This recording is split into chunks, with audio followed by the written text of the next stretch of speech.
आपके आंगन में भी गूंजेगी किलकारी, इनके यहाँ नतीजे हैं चमत्कारी। बांझपन की समस्या से छुटकारा चाहिए तो सिवान की जानी मानी महिला प्रसूति व बांझपन रोग विशेषज्ञ डॉक्टर वंदना कुमारी के पास आइए।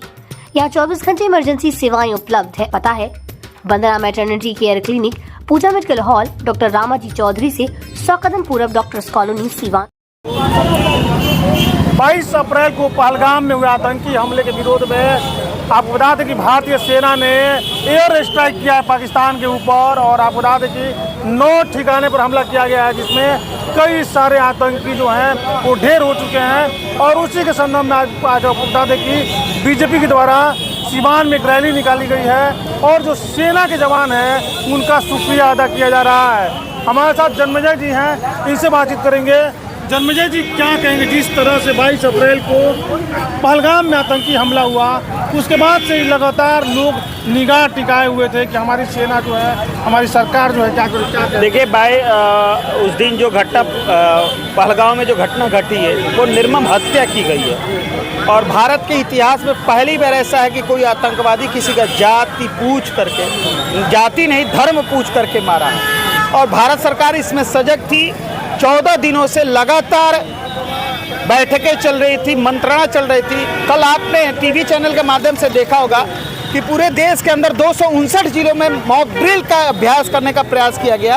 और रात को 12:35 के अंदर भारत की सेना ने अपने सीमा में लग करके 9 जगह उनके ऊपर गोले दागे हैं और वहां आम जन को नहीं मारा है। जो आतंकवादी ठिकाने थे, आतंकवादियों का जो ठिकाना था उसको नष्ट किया है। लेकिन एक दुख की भी बात है कि कल से ही रात से लगभग 3 बजे सुबह से भोर से पुंछ की धरती पर भारत के लोगों का भी नुकसान हुआ है। उनके मोटार दागे गए हैं, जिसमें 14 लोगों की, भारतीय लोगों की, 14 पुंछ निवासियों का 14 लोगों का मृत्यु हुआ है और 100 से अधिक लोग घायल हैं, जिसमें एक गुरुद्वारा, एक गीता मंदिर है, गीता भवन है, उसमें मंदिर है, उसको नुकसान हुआ है, एक मस्जिद नुकसान हुआ और एक मदरसा नुकसान हुआ है। पूरा शहर पुंछ आज खाली है। 4 बजे तक अल्टीमेटम वहाँ की सेना, वहाँ की गवर्नमेंट ने दिया था, पुंछ खाली है। पुंछ के शहर के लोग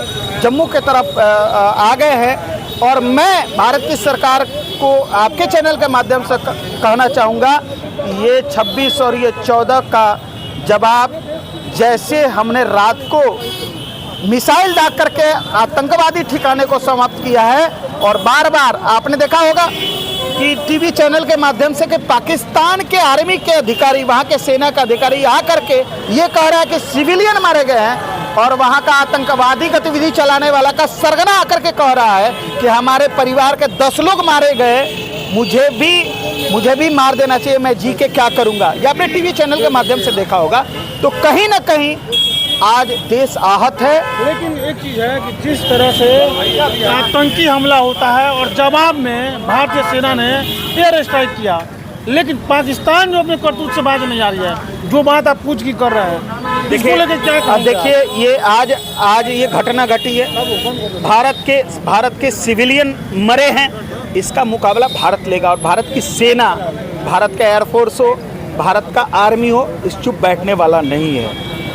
ये एयर स्ट्राइक हुआ, हम घर में घुस के मारने वाले लोग हैं। आप पिछले भी पुलवामा हमले को देखा था, या 1971 का लड़ाई देखिए, 1962 की लड़ाई देखिए, जो भी लड़ाइयाँ देखी है आपने, हमने घुस के मारा है।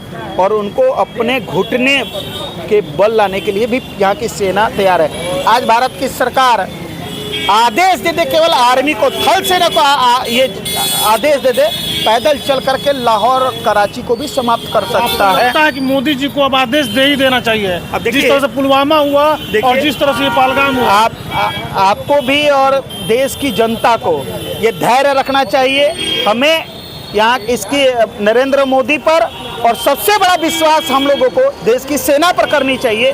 सेना अपनी आत्म की रक्षा न करते हुए सीमा की सुरक्षा करता है, अपने प्राणों का बलिदान दे करके इस मातृभूमि के, इस देश की सुरक्षा करता है। तो हमें तो अपने सेना पर गर्व होना चाहिए। और आने वाले समय में अगर पाकिस्तान के ये मंसूबे समाप्त नहीं हुए तो पूरा पाकिस्तान समाप्त होगा।